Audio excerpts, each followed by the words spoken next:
Hi, chapter 5 of Everything Your Dad Told You Is Wrong, and I'm Namita Singh. I'm your co passenger in this journey of exploring shift of ages from industrial era to knowledge era and the new skills and worldviews that we might need from here on. This is an introductory course, this is the last part of it, and we will do more going forward. I will try and do one a month minimum, if not more. So, the fifth chapter is you're enough despite everything that life throws at you. And this is a very liberating thought, but also very, very scary. We are so used to not being enough if we don't have the right job, if you don't have the right partner, if you don't have the right bank balance, if you don't have the right looks, if you don't have the right clothes, if you don't speak well, if you don't look like a certain way, etc., etc. I'm saying it really doesn't matter. No matter what life throws at you, you are enough.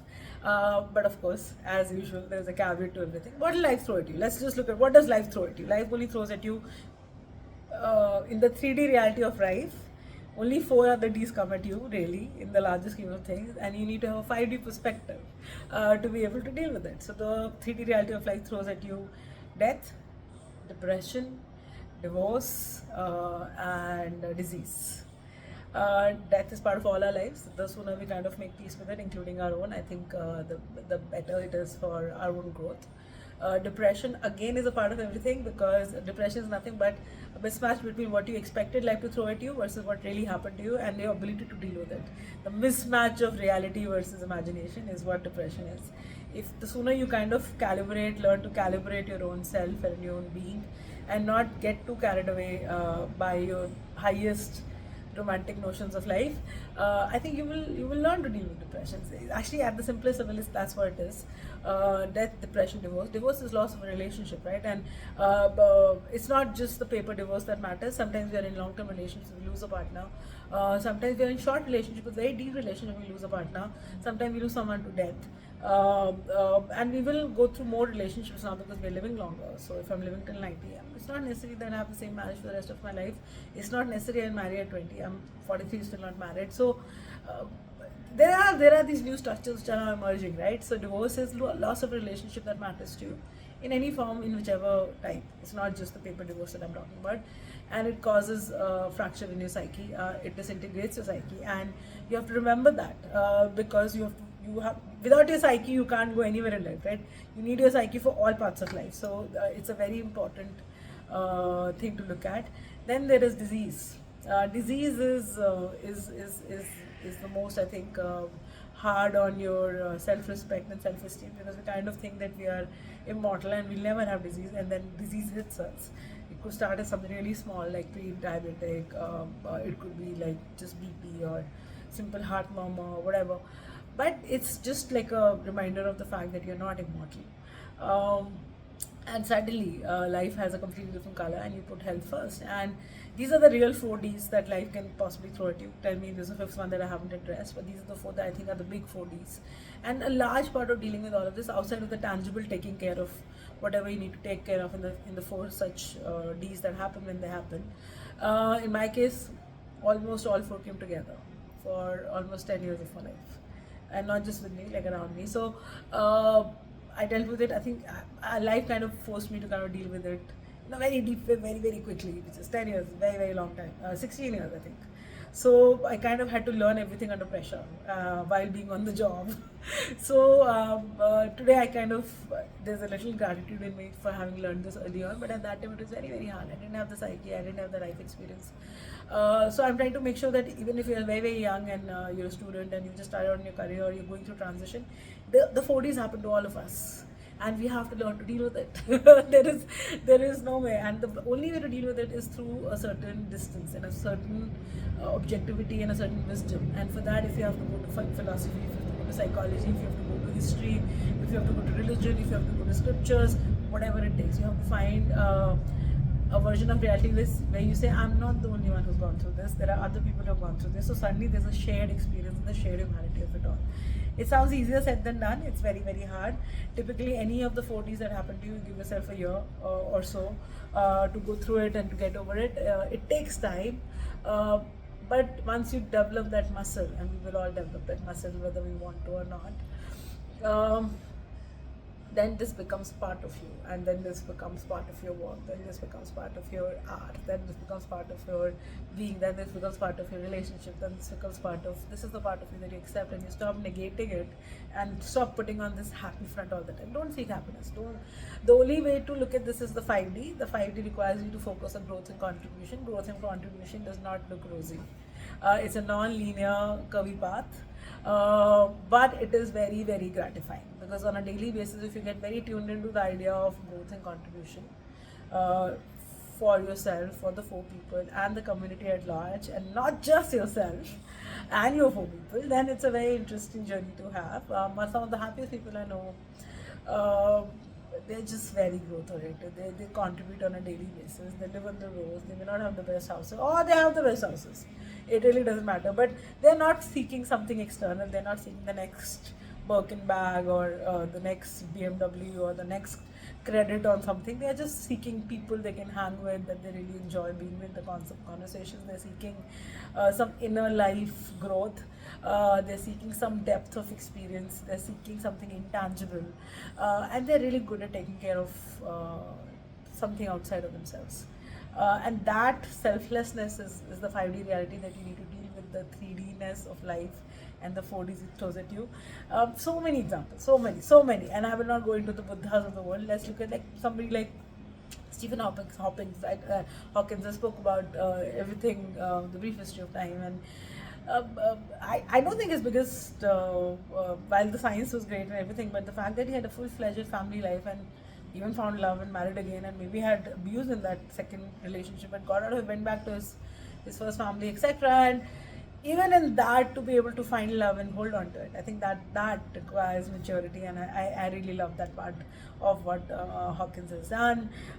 Then there's of course the story of, and I like versus stories, so I like Mahatma Gandhi versus Jinnah.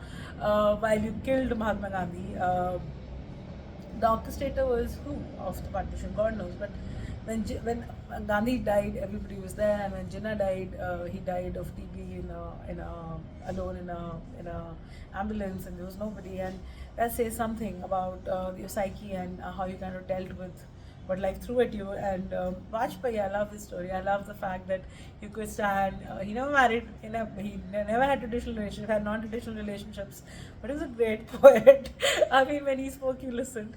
He had this sense of humor in the middle of the most obnoxious crisis a country could possibly be going through, and he would just do this poetry. And that'll, when people write and they speak, you can tell their depth that they have, the sacrifices they may have made for a larger purpose. And I think country is a very large purpose, to be able to do that. And then there's this amazing actor called Zora Sehgal, who I love. She's an older actor, and every time you saw her on screen, you should go see this movie called Genie Come.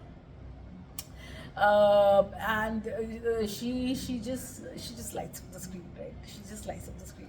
So at 80, if I want to be anything, I want to be Zora Sehgal. You might see me as an actor at 80, working somewhere, because that zest for life. And you can see that she's never done any plastic surgery, she's not put on any makeup, but look at the light in her eyes, look at the light on her face, and that is the life worth living. Look at your own nannies and dadis and your grandparents, and they had a certain glow on the face. And so the reminder is such, right? You're enough. Life will throw enough curveballs, but you're still enough. And what you have to remember is, if you were able to, what are the compromises? So the exercise for this last 5th chapter of Everything Papa Told You Is Wrong is, what is the cost you've paid for the compromises you've made in life? What is the life force energy? So the only cost you actually pay is through your life energy, which causes the 40s. Your time and your presence. So where have you lost time? Where have you where has your presence been disrespected? Where have you lost time in a pursuit which is not worth it, because you didn't align to it, but you just did it because somebody told you to do it?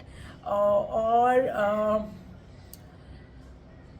where was it that you were not true to yourself, and because of which you took on a false path, and you didn't know how to turn back fast enough, and you kind of stayed in that false path and maybe died and will have to be born again? To kind of, did you care too much about reputation, which is not even earned in the larger scheme of things? And did you lose agency? Did you lose energy? If any of the leaks have happened, just assess that for yourself, and going forward just be mindful of this. Is there an energy leak? Is there a self agency leak? Is there a time leak? Is there a self honesty leak? If any of that is happening, let it go. No two ways about it. It's okay to sometimes just vanish from places which are not meant for you, and vanish from the lives of people who are not your people, and just kind of know it. And self honesty over everything else is the motto at this point in the age of knowledge, where all they'll care about is what are you making in the likeness of you, and how tasteful are you about it, how have you converted all that life has thrown your way into some sort of art, which could be a company, which could be a book, which could be a course, which could be you. Um, how did you come back from disease, death, depression, divorce, anything? The comeback stories is what we'll care about, and when we tell the comeback stories, we'll not focus so much on the success. We'll focus on the